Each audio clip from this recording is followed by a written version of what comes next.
Halika't balikan natin ang mga nagdaang mga draft picks ng Los Angeles Lakers nitong nakalipas na 10 taon at kung nasa na ba sila ngayon naglalaro. At disclaimer lang mga tol, ito yung mga draft pick mismo ng Lakers sa taong yun at hindi dito kasali yung mga trades after the draft. Nitong nakarang 2024 NBA draft ay kilalang kilala naman natin kung sino ang mga nadraft ng Lakers. Ito ay sina Dalton Knecht na nadraft bilang 17th overall pick at ngayon ay naglalaro bilang isang reliable role player coming off the bench.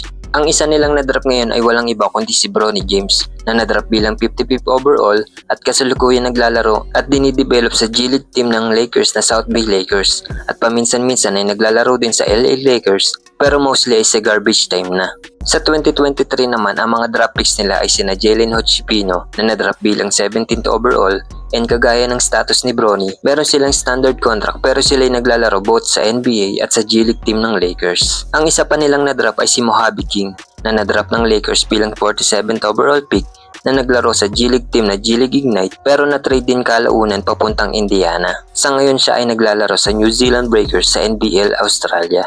Noong 2022 naman isa lang yung nakuha nila sa draft at ito ay si Max Christie na nadraft sa second round bilang 35th overall pick na kasalukuyang isa ng starter ng Lakers. Ito yung example na kapag nagtyaga ka talaga at nagsumikap ay meron talaga magiging resulta. Sa 2021 NBA draft naman, ang nadraft nila dito ay si Isaiah Jackson bilang 22nd overall pick na na-trade din kalaunan papuntang Indiana Pacers. Sa kasalukuyan ay still playing pa din naman siya sa Indiana Pacers ngayon. Noong 2020 naman pandemic draft, ang kanilang pick dito ay si Jaden McDaniels na napick nila bilang 28 overall at na-trade din kalaunan papuntang Minnesota Timberwolves na hanggang ngayon ay dito pa din naman siya naglalaro.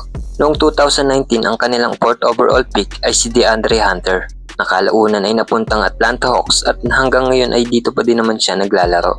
Sa 2018 NBA draft naman, ang kanilang nadraft dito ay si Mo Wagner na napick nila bilang 25th overall at ngayon ay nasa Orlando Magic na siya naglalaro. At ang isa pa nilang nadraft dito ay si B. Macalio na nakuha nila bilang 47th overall. Sa ngayon ay nakakuha siya ng magandang opportunity sa Utah Jazz at siya ngayon ay naglalaro dito bilang starting forward. Noong 2017 NBA draft naman, ang kanilang nakuha dito ay si Lonzo Ball bilang 2nd overall pick at ngayon ay kakagaling niya lang sa injury at naglalaro pa din naman siya sa Chicago Bulls. Ang isa pa nilang nadraft ay si Tony Bradley na napick nila bilang 28th overall at ngayon ay siya ay naglalaro sa G League team ng Atlanta Hawks na College Park Skyhawks. Sa 2016 NBA draft naman, ang kanilang pick dito ay sina Brandon Ingram bilang 2nd overall at ngayon ay naglalaro pa din naman siya sa New Orleans Pelicans. At ang isa pa nilang nadraft ay si Ivica Zubac bilang 32nd overall pick at ngayon ay reliable center na ng LA Clippers. Sa taong 2015 naman, ang kanilang nadraft dito ay si D'Angelo Russell bilang 2nd overall pick at ngayon ay kakatrade lang muli papuntang Brooklyn Nets. Ang isa pa nilang nadraft dito ay si Larry Nance Jr. bilang 27th overall pick at ngayon ay naglalaro siya sa Atlanta Hawks. At ang pangatlo at huling nadraft nila dito ay si Anthony Brown bilang 34th overall pick at ngayon ay naglalaro siya sa overseas sa Turk Telecom sa bansang Turkey. At lastly, noong 2014 NBA draft naman, ang kanilang nadraft dito ay si Julius Randle bilang 7th overall pick at ngayon ay siya ay naglalaro sa Minnesota Timberwolves. At yan na nga po ang mga napick ng Los Angeles Lakers nitong nagdaang isang dekada. At kung nasa na ba sila ngayon naglalaro. Salamat sa panonood mga tol.